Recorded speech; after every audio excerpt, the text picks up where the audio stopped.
د تن غوښې او وینې پرې ورکړې دا راغلې ازادي مو قیمتي ده د ظلمو د قربانیو نتیجه ده چې په برخه مو دا ستره کامیابي ده چې په برخه مو دا ستره کامیابي 24 اسد برگ درخشان از تاریخ ملت مجاهد افغانستان. در هر بلست از این وطن خون ریخته شده. وجب خاک ما به ویرانه تبدیل شد. خود اسلامی امارت په واکمنۍ سره الحمدلله نن پتمن او د هیواد اصلي بچان پر واک باندې دي. د زمري 24مه د افغان تاریخ زرینه پاڼه ده چې د دوی د ظلم او ستم سره بیا هم افغانانو سر ټیټ نه کړ. خوشحال هستیم که امروز قسم که رئیس صاحب گفت یک حاکمیت مرکزی اسلامی داریم و این نتیجه امو رشادت، امو جانفشانی ها، امو قربانی ها است. در اینجا دیگه ملوک الطوایفی نیست، در اینجا دیگه کس نیست که یکیش امپراتور شمال باشه و یکیش امپراتور جنوب باشه و یکیش در میدان هوایی سنگ فرش کنه که چرا طیاره به من وقت رسیده.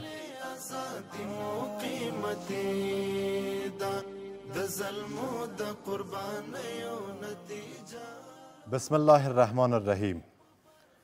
24 اسد برگ درخشان از تاریخ ملت مجاهد افغانستان، روزی که با ایثار ایمان و جهاد مردان این سرزمین استقلال میهن به دست آمد و پرچم آزادی در آسمان وطن برافراشته شد.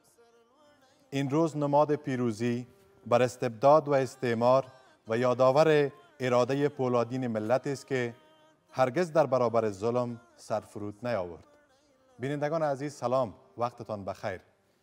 در این ویژه برنامه در حضور استادان فریخته درباره پیام‌ها و ارزش‌های این روز بزرگ و نقش جهاد و بیداری ملت در پاسداری از استقلال سخن خواهیم گفت و از نگاه علمی و تاریخی راه فردای سرزمین کشور را ترسیم می‌کنیم.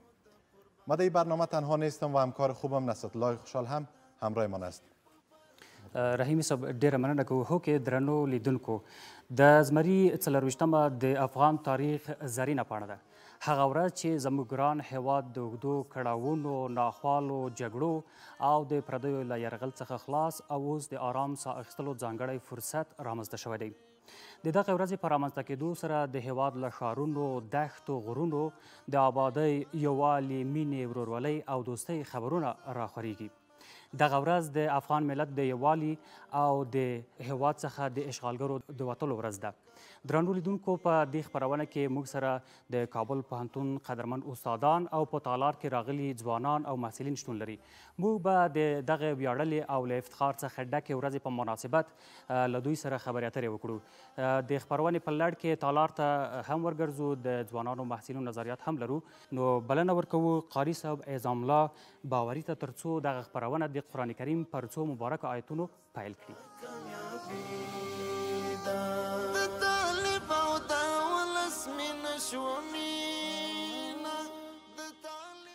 أعوذ بالله من الشيطان الرجيم. بسم الله الرحمن الرحيم.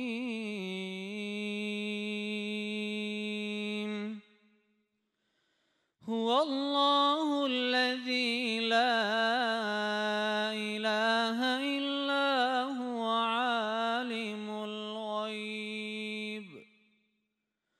عالم الغيب والشهادة هو الرحمن الرحيم. هو الله الذي لا إله إلا هو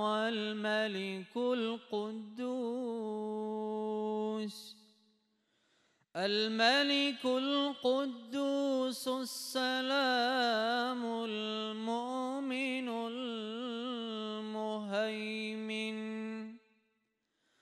المهيمن العزيز الجبار المتكبر. سبحان الله عما يشركون هو الله الخالق البارئ المصور له الأسماء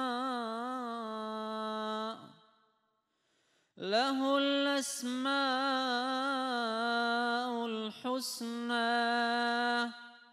يسبح له ما في السماوات والأرض وهو العزيز الحكيم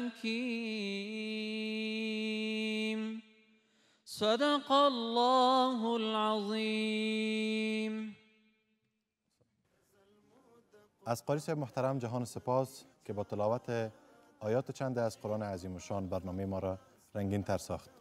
بله بینندگان عزیز، در این برنامه ما هر یک الحاج مولوی عبدالکریم افغان، رئیس پوهنځی شرعیات، پوهنمل زبیر عظیمی، استاد پوهنځی اداره و پالیسی عامه، پوهنمل دکتر سید روضت الله مجید، استاد پوهنځی زبان و ادبیات، پوهنیار شمس الرحمن رحمانزی، استاد پوهنځی حقوق و علوم سیاسی را با خود در برنامه داریم. استادان محترم بسیار زیاد خوش آمدین و صفا بردین. استادانو ډیره مننه چې تاسو د خبرونه ته راغلی او ډیر خوشاله چې په دغه خبرونه کې تاسو لرو.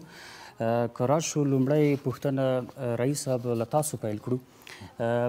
د اسد یا زمري 24مه د افغانانو لپاره څه ډول یوه ورځ ده؟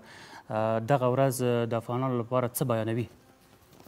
بسم الله الرحمن الرحيم الحمد لله الذي أعزنا بالإسلام وما كنا لنعتز لولا أن أعزنا الله تبارك وتعالى والصلاة والسلام على مرشد البشرية إلى نهج الإسلام محمد العربي الهاشمي وعلى آله وأصحابه أجمعين وبعد.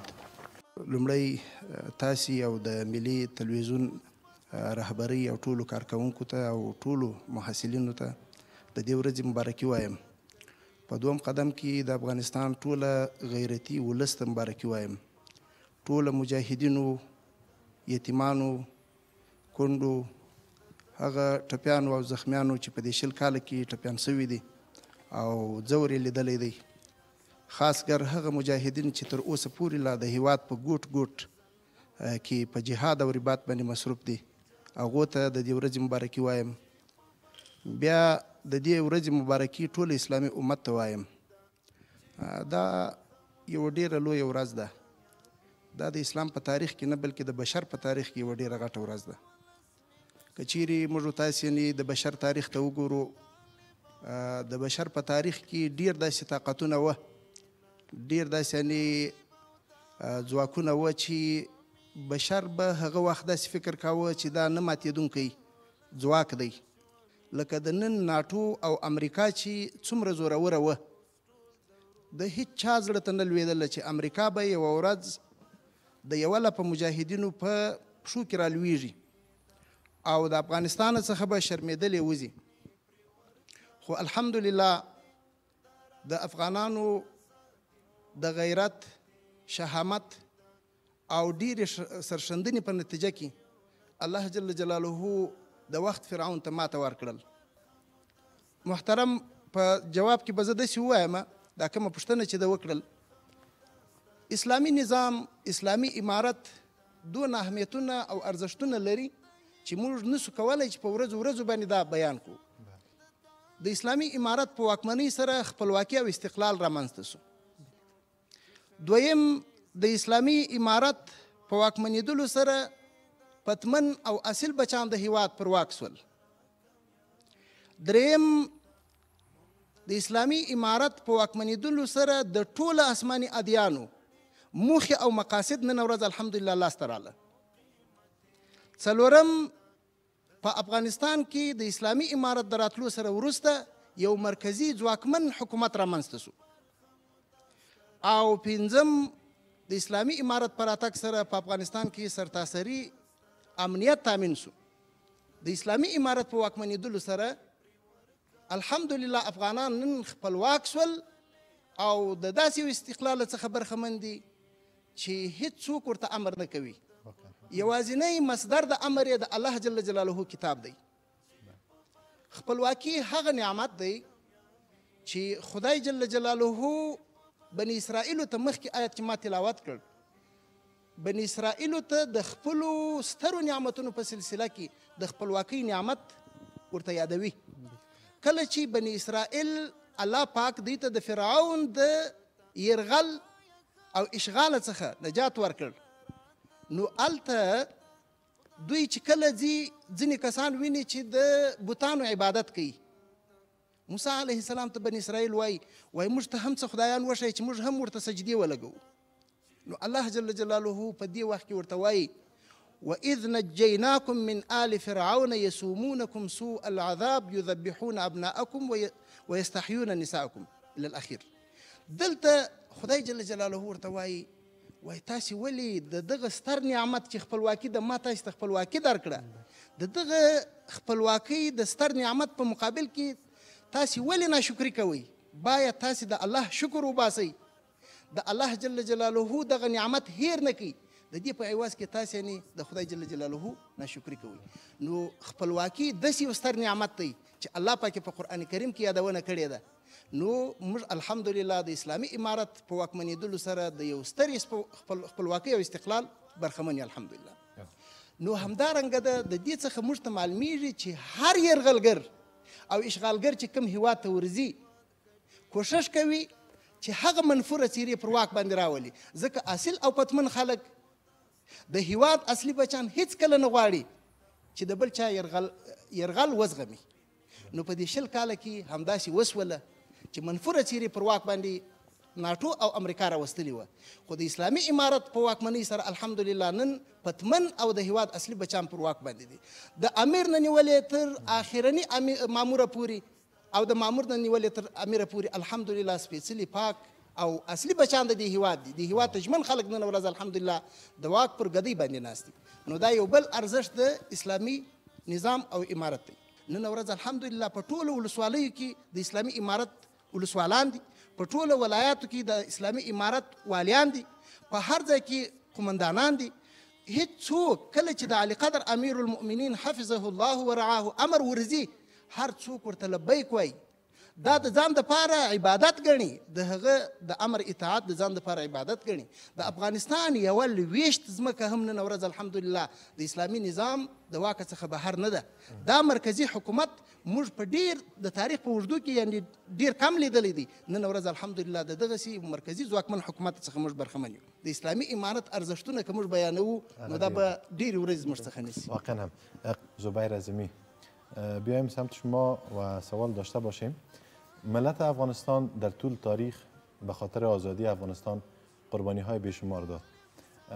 این قربانی ها چی پیامد به خاطر جهانیان و به مردم افغانستان داشته میتونه و پیام و آرزوی شما به خاطر مردم چی است که چگونه از این روز تجلیل بکنن؟ بسم الله الرحمن الرحیم. الحمد لله رب العالمین والصلاة والسلام على اشرف الانبیاء والمرسلین. اما بعد، محترم خوشحال صاحب، رحیمی صاحب، رئیس محترم پانزه شریعت، استادای محترم پنتون کابل، معسلان گران ارج، حاضرین در تالار، السلام علیکم و رحمت الله. تشکر از سوال شما. اجازه بدین متصل به صحبت‌های رئیس در رابطه با اهمیت استقلال یک تبصره مختصر ما هم داشته باشم که به ارتباط به این سوال نیست. اشاره بسیار خوبی شد به این که استقلال و آزادی و حاکمیت در تمام سرزمین یکی از عناصر و ارکان اساسی یک نظام به مفهوم معاصر است. ما خوشحال هستیم که امروز قسمی که رئیس صاحب گفت یک حاکمیت مرکزی اسلامی داریم و این نتیجه امو رشادت، امو جانفشانی ها، امو قربانی ها است که جوانای افغان، پیر جوان، زن و مرد، همه مسلمان ها با هم جهاد کردند و به خاطر استقلال و آزادی کار کردند و امروز درخت استقلال در افغانستان بارور شده.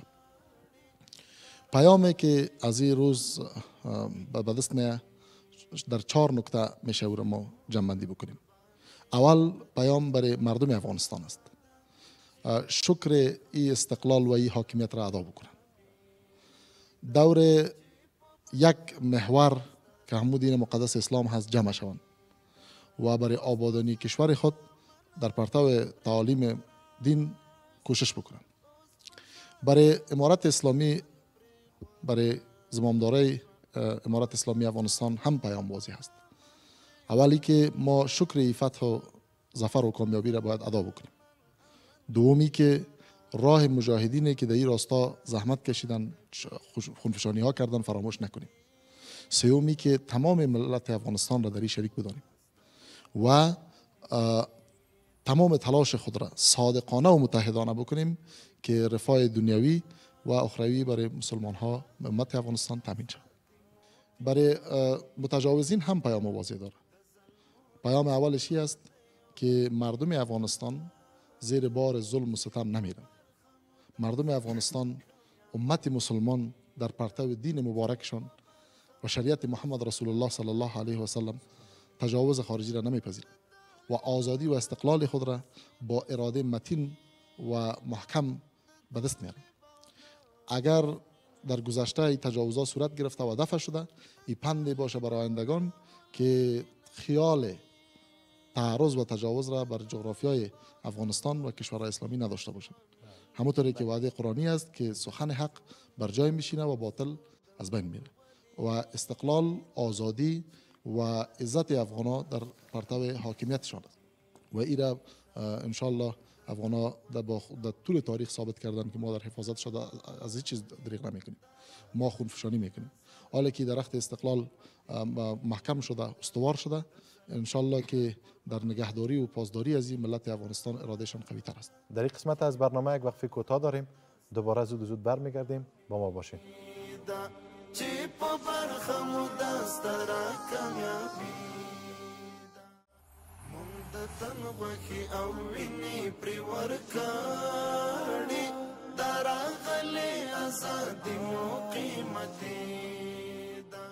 استاد محترم که تاسو ته راشو، تاسو د دغه ورځې په تړاو راته ووایئ هیوادوال افغانان باید دغه ورځ څه ډول ولمانځي او دغه ورځ د افغانانو د یووالي لپاره څومره مهمه ده؟ بسم الله الرحمن الرحیم. سلامونه او درنښت وړاندې کوم د خپرونې پر مخ وړونکو، د بحث ګرانو میلمانو، په تالار کې ګډونوالو او محصلینو، او همدا ډول مبارکي وړاندې کوم د زمري د میاشتې د 24مې تاسې او د افغانستان غیور او مجاهد ملت ته. د زمري 24مه د افغانستان د معاصر تاریخ یو له ډېرو مهمو ورځو ده چې اشاره کوي د افغانستان د اسلامي امارت بیا ځلې واکمنۍ ته.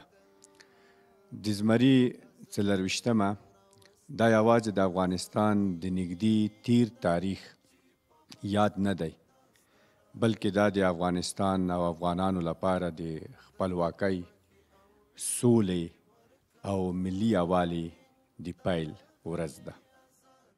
د اشغالګرو هغه ظلم ستم، هغه تاوتریخوالی، هغه وحشت او هغه کړنې چې هغه د ټولو نړیوالو او بین المللي حقوقو او قوانینو ورې خواوي دوی ترسره کړي، دا باید بیا راواخلو، دا باید هنداره کړو او دا باید له دې ملت او له دې ولس سره شریک کړو. دا یو برخه.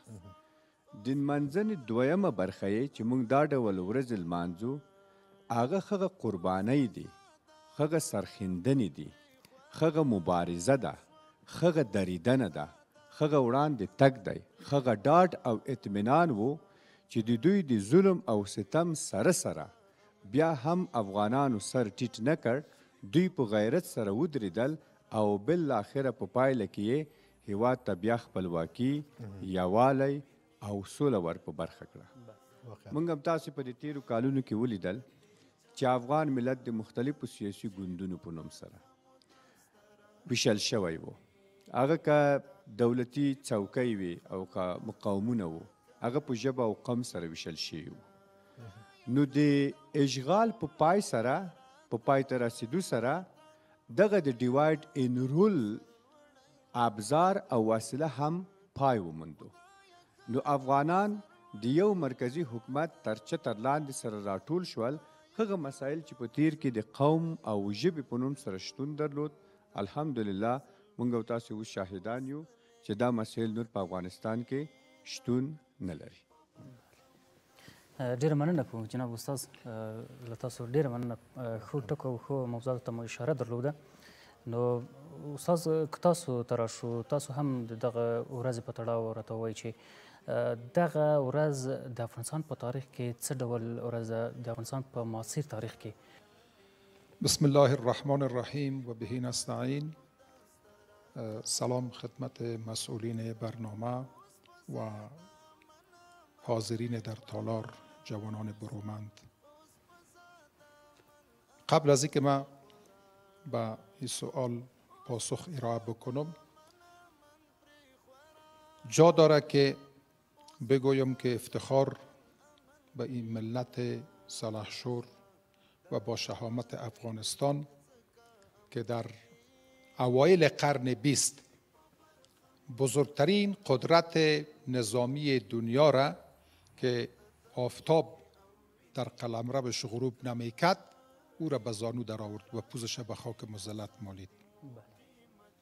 افتخار به این ملت متدین و با شهامت که در اواخر قرن 20 پوز بزرگترین قدرت سرخ دنیا او شوروی های اسبق را با پکت ناتو به شکست مواجه ساخت و پوزشان به خاک مالید.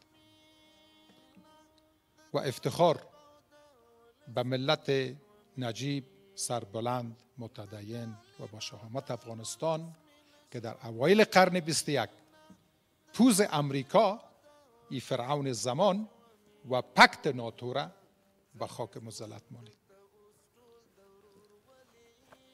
ببینین آمدن رفتن استعمار همش از خود یک پلان داره، یک برنامه داره.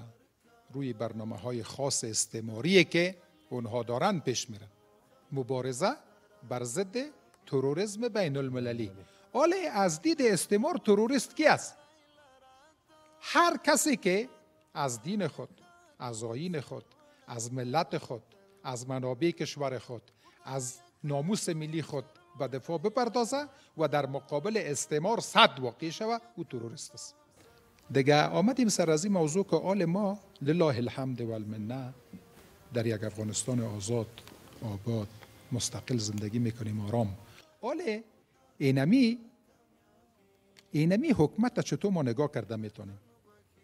جوانا باید سر از این موضوع فکر کنن. ببینین در نتیجه رشادت و قهرمانی های ملت مسلمان ما در چی برای شما ما شرح کردم، چی در دوره انگلیس، چی در دوره روس و چی هم در دوره امریکایا و پیمان ناتو، سیل بار خون ریخته اینجا. سیل بار دشت و دمن وطن ما به خون مجاهدین رنگین شد. این تو مفت به دست نامده اینجا که ما در اینجا ششته باشیم در زیر تالار.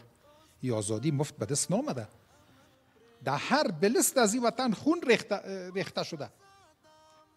وجب خاک ما به ویرانه تبدیل شد. بمهازرش مادر بمهازرش استعمال شد. حال ما از گذشته آموختیم. امروز با برآمدن ذلتبار قوت‌های امریکایی از اینجا ما یک دست حکومت داریم. در اینجا دیگه ملوک الطوایفی نیست. در اینجا دیگه کس نیست که یکیش امپراتور شمال باشه و یکیش امپراتور جنوب باشه و یکیش در میدان هوایی سنگ فرش کنه که چرا طیاره به من وقت رسیده. یادتون است گپا؟ امروز تو را نیست.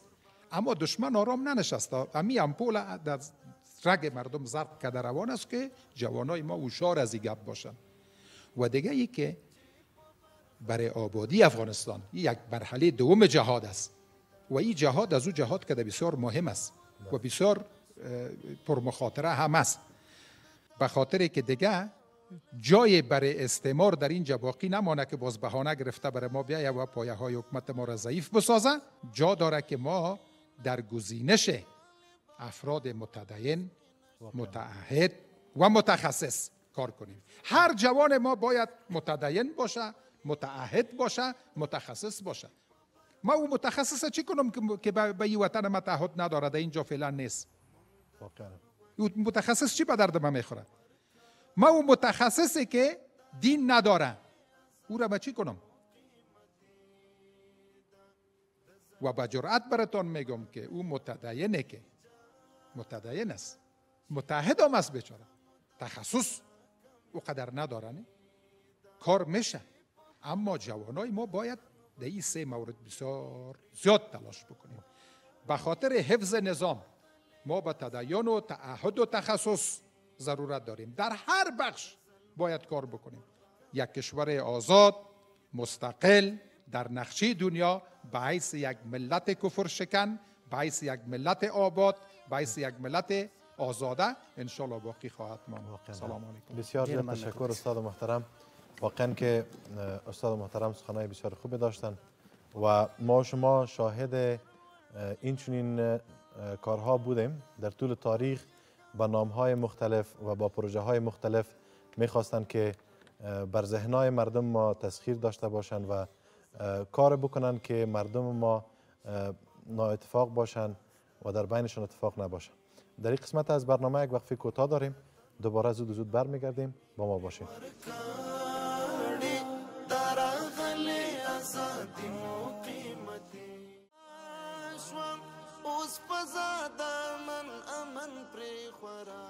بینندگان عزیز، باز هم خوش آمدین. با ما در این برنامه جوانان و محصلان پانتون کابل هم اشتراک دارن و انشالله امرای جوانان و محصلان عزیز هم صحبت های می داشته باشیم. اما استاد محترم، یک سوالی که در ذهن ما باقی ماند، چرا مردم ما را به زبان، به قوم و به پروژه های مختلف میخواستن تحت تاثیر قرار بدن و راز موفقیت چی است؟ مردم چی باید بکنن تا در کنار همدیگر باشن و دور از این نام ها باشن که این به نام قوم پشتون است، ازبک است، تاجک است و یا به زبان های مختلفی هستن؟ تشکر از شما. سوال کردین که سوال همو حربه کونه استعمار است. متاسفانه در این کشور ما این حربه بسیار دیر چلید. دیگه کشورها به این نیرنگ اونا این مفهومش درک کردن، پی بردن. اما در دوره اشغال هم روسایی کار کردن، هم امریکایی کار کردن. روسا زمینه سازی کرده بودن که بعد از انسحابشان از افغانستان اینجا گروه هر جای هر کسی به اصطلاح ما پاچای خود برزده بود، طرف ارگ میدوید که ما قدرت باشم. نه به می شکل امریکایی ها آمدن امی حربه تفرقه بیانداز و حکمت بکن. الا که تو پشتون هستی، الا که تو تاجک هستی، الا که شورای قزلباش های افغانستان، که شورای هزاره های افغانستان، که شورای پشتون های افغانستان، که شورای تاجک هایی که حق تاجک ها داده شد، حق سهمیه بندی بود. متاسفانه در زیر نام ازی باز پسوند افغانستان ذکر میکنن، در حالی که در اونمو جز قومش دیگه هیچ کسی حضور نداره. اما او یک گروه و پسوند افغانستان هم در پشتش است و در وزارت عدلیه هم ثبت کرده بود و دشمنی کار کرده بود. کار از ما نبود، کار دشمن بود که تفرقه بیانداز و حکومت بکن. حالا می کار میکنه شیطان مکار بین المللی که شما را میخواهد که به نامهای قوم، به نامهای سمت، به نامهای گروه جدا بکنه. رمز پیروزی ما ای است که شما جوانا در تمام ملت افغانستان خود توجه ما زیادتر به جوانا هست. شما آینده های از این وطن هستین. شما باید متوجه باشین که همسویی، همفکری، وحدت، یک پارچگی ای را حفظ کنین و در راستای وحدت ملی گام بردارین زیر چتر لا اله الا الله محمد رسول الله که بیرق ما هست. همتون با هم به یک قمانده رکوع، به یک قمانده سجده کنیم. اینجاست که باز مرمی ها در شکم استعمار میخوره و استعمار آرام نیست، امی کار میخواه بکنه. شما با این وحدتتان این حربه کونه استعمار را بشکنانین، برش دمی رویش بزنین. انشالله که این حربام جای نمیگیره. اما قسمی که در عرصه های دیگه استعمار شکست خورده. ان شاء الله کال ملت افغانستان دیگه بازی و نیرنگ بازار را نمیخوره. شما دیدین که چقدر گلون پاره کردن از امو تیکدارای قومی، یک نفر هم به خاطر جانبینی خود خون نکرد. این خودش دلیل است که استعماری حربیش ان شاء الله تعالی که در افغانستان نتیجه نداده. بسیار زیاد تشکر استاد محترم. واقعا هم صحبت بسیار خوبی داشتین. رحیمی صاحب د خبرونې په دې برخه کې تالار ته ورګرځو. په تالار کې زموږ همکار محمد عمران بهادر هم شتون لري. بهادر صاحب محترم، تاسو ته هم په خبرونه کې ښه راغلاست وایو. تر هر څه وړاندې د زمري 40مې مبارکي درته وایو او کولی شئ له ځوانانو محصلینو سره تاسو د دغه ورځې پر ارزښت اهمیت باندې خبرې وکړئ. ډیره مننه رحیمي صاحب تاسو ته او قدرمنو محترمو استادانو ته او خوشحال صاحب تاسو ته د اسد د 40مې مبارکي وایم. خو په پایل کې به محترم استادانو ته چې رحمانزی صاحب او مجید صاحب او نور قدرمنو استادانو ډېرې ښې خبرې وکړي. یو بیت به ډالۍ کوم: که زړونه سره یو کړو او لاسونه سره ورکړو، که زړونه سره یو کړو او لاسونه سره ورکړو، دا کاڼې به لعلونه شي او دا بوټي به لونګ شي. نو یو بل ته به لاسونه ورکوو او د هیواد به په ګډه جوړوو. رښتیا هم زما څنګ ته قدرمن ځوانان د دې هیواد هغه د ملا د تیر حیثیت چې لري ناست دي. پای به له ښي طرفه وکړو. ورور ته ستړی مه شې، د اسد 40مه مو مبارک شه. ستاسو په اند د اسد 40مه څه ډول یوه ورځ ده او په لومړي سر کې هیوادوالو ته ځان ور وپېژنه. ډیره مننه تاسو ته د مبارک وي او د ملي راډیو تلویزیون ټولو لیدونکو اوریدونکو او همدارنګه ښاغلو استادانو ته مبارک وي. نو دا یوازینۍ ورځ ده چې موږ ته الله جل جلاله یو رحمت راکړی، یو نعمت یې راکړی. د اسد 40مه هغه ورځ ده چې موږ ته هر کال دا خوشحالي موږ ته راتکراروي او دا فکر موږ ته راکوي چې موږ د میړانې خلک یو او راتلونکي نسل ته دا ځواب ورکوي چې موږ باید پردی نظر، پردی فکر هیڅکله ونه لرو او راتلونکي نسل ته دغه ور په یادوي چې موږ باید په خپله کار وکړو او خپل هیواد په خپله جوړ کړو. د افغانستان 15,000 کلن تاریخ چې موږ تاسو ګورو، په زرهاو خلک دلته راغلي دي او دلته فکرونه کړي دي. هر سړی چې دلته زموږ تاسو هیواد ته راځي د خپل منفعت دپاره راځي، د خپل فکر دپاره راځي.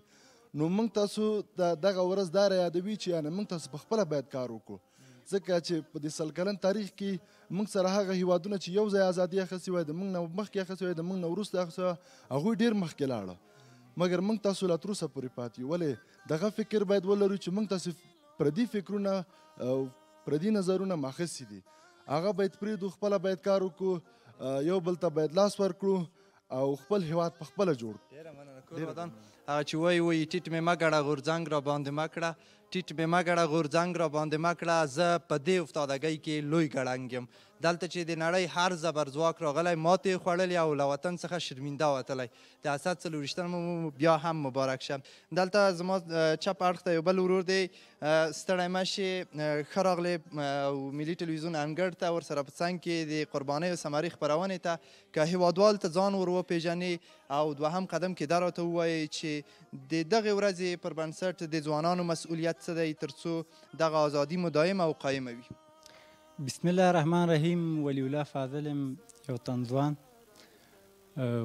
د ملي راډیو ټلویزیون مشرتابه بحث ته راغلي محترم استادانو ته او محترمو محصلینو ته په لومړي قدم السلام علیکم ورحمت الله وبرکاته.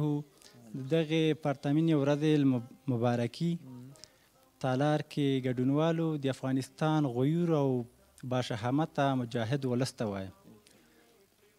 ځوانان باید د دغې ورځې څخه په استفادې د دې نه مخکې موږ په هیواد کې لیدل چې ځینې مدني ټولنې وي د ځینو هیوادونو کړیو لخوا جوړه سوې وي. هغه مدني ټولنې د دې دپاره جوړه کړې وي چې خپل ځان ته په دې باندې لابي وکړي او د اشغال هغه کوم اهداف چې هغه عملي کړي په دغه ټولنو به.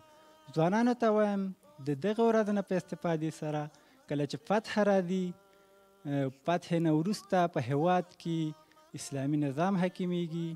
که چیرته موږ او تاسو وګورو د انګریزانو استعمار چې کله په افغانستان ته راغی دغه ځوان قشر چې دا د افغانستان نه بلکې د ټول نړۍ د هیوادونو ځوان قشر دا د ملا تیر حیثیت لري.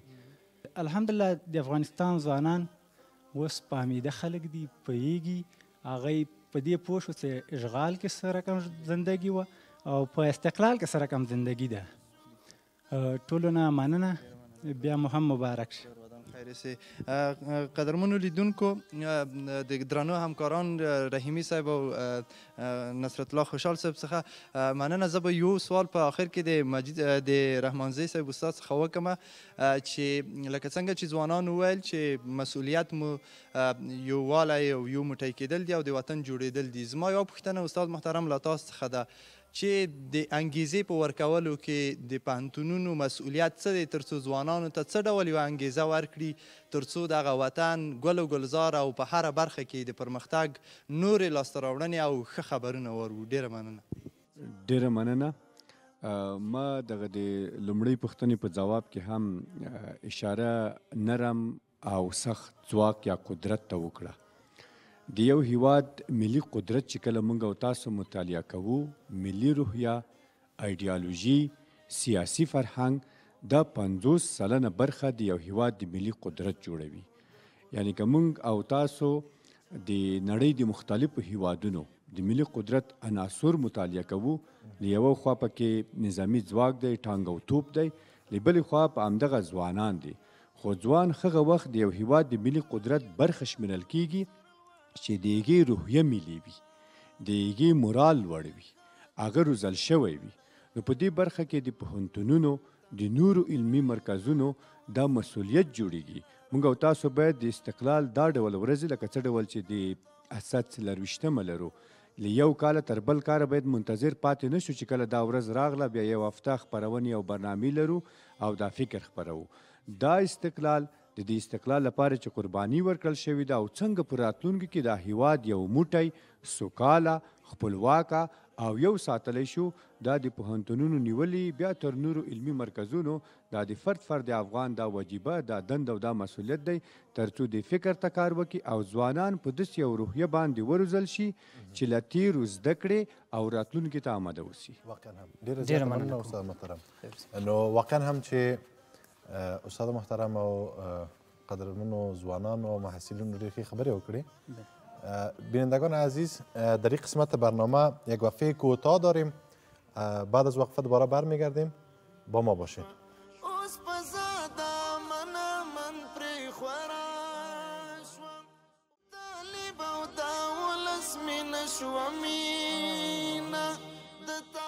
درنو لیدونکو، بیا هم ښه راغلاست. تاسو د اسد یا زمري 40مې په مناسبت د ځانګړې د قربانۍ ثمرې خپرونې لیدونکي یاست. موږ سره په دې خپرونه کې د پوهنتون استادان او په تالار کې ځوانان محصلین شتون لري. موږ به د استاد څخه دا وپوښتو، رئیس صاحب تاسو ته راځو، د اسد یا زمري 40مې په تړاو ستاسو پیغام هیوادوالو ته او هغه کسان چې په بهرنیو هیوادونو کې دي هغوی ته څه کیدلی شي؟ لومړی می پیغام زموږ محصلینو ته دا دی چې الحمدلله اسلامي امارت تر ډیره بریده پورې د تحصیلاتو وزارت کوشش کړی دی تر څو پورې زموږ دغه نسل د اسلامي امت د پخواني او لومړني نسل سره وصل کړي.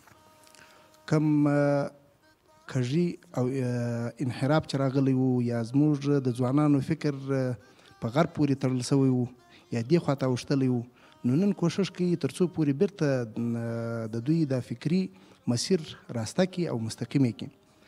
او الحمدلله اسلامي امارت تر ډیره بریده پورې کوشش کړی دی. د نصابونو په برخه کې استادان الحمدلله اوس هغه وخت نه دی چې مثلا یو استاد به راتی په سیند کې به ورته ویله چې دین باید موږ تاسو سره بیل نه کړي. نن الحمدلله ټولو ته اجازه، یعنی داسې یو محیط برابر شوی دی چې باید د اسلام په چوکاټ کې دوی مخته ولاړ شي. او همدارنګه کوم کسان چې مثلا دوی کوشش کوي تر اوسه پورې لا دوی حق نه دی درکړی، دشمن راته اتل وایي، دشمن راته وایي چې ته اتل وې مات دې کړم، خو دی لا تر اوسه پورې اتل نه راته وایي. دغه کم امتیاز چې الله جل جلاله موږ ته راکړی دی، راځه ته زموږ ورور یې، تا ته عمومي عفو شوې ده، راځه په دغه قهرمانۍ کې ځان را سره ګډ وګڼه. نو دغه زما 3 پیغامونه. استاد محترم، در حال حاضر مکلفیت مردم چگونه در کنار دولت باشند؟ بسم الله الرحمن الرحیم. تشکر. در رابطه با مکلفیت دولت خو بزرگای امارت اسلامی قسمی که لازم است روان هستند و انشالله امور تنظیم میکنن. فقط به نحیث یک استاد خواهش می است که در کنار مجاهدین در سر تا سر دنیا حمایت بیشتری صورت بگیره. در رابطه با ای که مردم افغانستان جوانا چه مکلفیت ها دارن، استادای بزرگوار اشارات خوبی داشتن. من فقط یک نکته را میخوایم اضافه بکنم. من حیث جوان امی دوری از تعصب و حفظ اتحاد پیام ما هست که جوانای ما تعصب را در محیط مقدس علم و تحصیل و در زندگیشان را نتن و اتحاد خود را، اتفاق خود را حفظ بکنند. و به مردم افغانستان پیام می است که در پرتو امنیت و صلحی که به وجود آمده با یکدیگر از طریق تعاون در آبادانی وطن کوشش بکنند و همکار نظام باشند. السلام علیکم و رحمت الله. بسیار تشکر استاد محترم. استاد محترم، تاسو ته راځو. تاسو د دغه ځانګړې ورځې د زمري 40مې په مناسبت هیوادوالو ته په کور دننه ځوانانو ته په بهر کې چې کوم کسان دي پیام څه کېدلی شي؟ بیا هم په مننې زه به ډېر لنډ پیغام ووایم. وایي خپلواکي په توره اخیستل کېږي، په قلم سره ساتل کېږي. په توره درته واخیستله شوه، ځوانانو تاسو په قلم وساتئ. زده کړې وکړئ، خواري وکړئ او کوشش وکړئ. همدا. ډېره زیاته مننه. واقعا هم استاد محترم، اگر بر بگردیم به شما پیام گفتنیتان به مردم و همچنان به کسانی که با دسته های مردم بازی خوردن و دچار فتنه های کشورهای بیرونی گشتند و در حال حاضر میخواهند در بین مردم ما بی اتفاقی بندازن و یا هم میخواهند که نظام را تخریب بکنن، پیام گفتنیتان برشان چیست و چیز گفتنی دیگر هم اگر باقی باشه مهربانی. تشکر. ببینین این روز ما چرا پر افتخار میگیم؟ به خاطر پر افتخار میگیم که ترامپ خودش میگه که بیرون شدن امریکا از افغانستان شرمگین بود.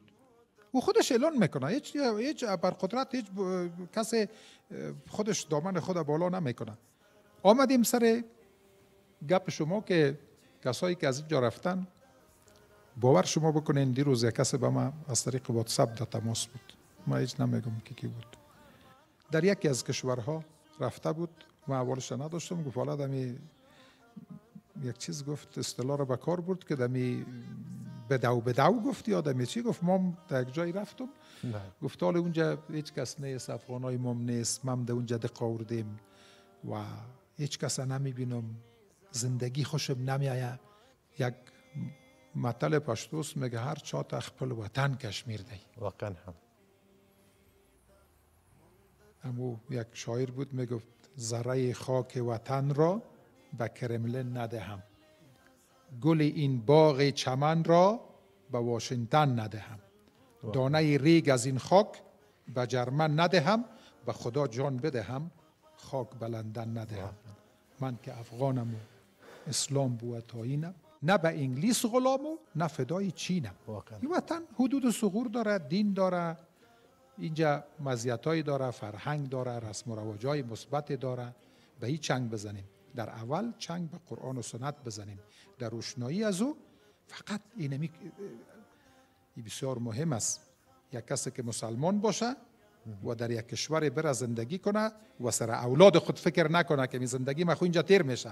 اینی طفل 2 سالم چی میشه؟ باز 50 سال بعد بازی از این 2 ساله که طفل دیگه میایه او چی میشه؟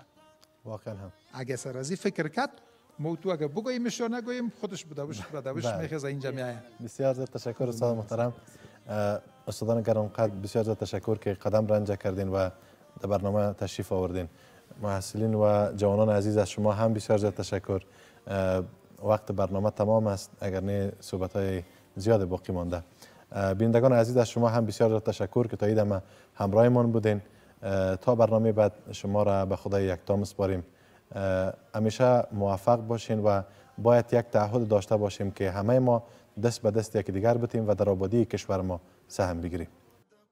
قدرمنو استادانو له تاسو او له محصلینو ډېره مننه کوو چې په دغه خپرونه کې له موږ سره وئ. تاسو د دغه ویاړلې ورځې په تړاو خپل نظریات تحلیلونه له لیدونکو سره شریک کړل. درنو لیدونکو، زموږ خپرونه همدومره هیله ده چې تاسو دغه خپرونه خوښه شوي. تاسو دغه خپرونه پر ټولنیزو رسنیو هم کتلی شئ. د خپرونې د پای لپاره بلنه ورکوو جناب رئیس صاحب ته، تر څو دا خپرونه په دعا سره پای ته ورسوي. تر بیا بلې خپرونې ښه وخت. الحمد لله رب العالمين والصلاة والسلام على سيد المرسلين محمد وعلى آله وأصحابه أجمعين.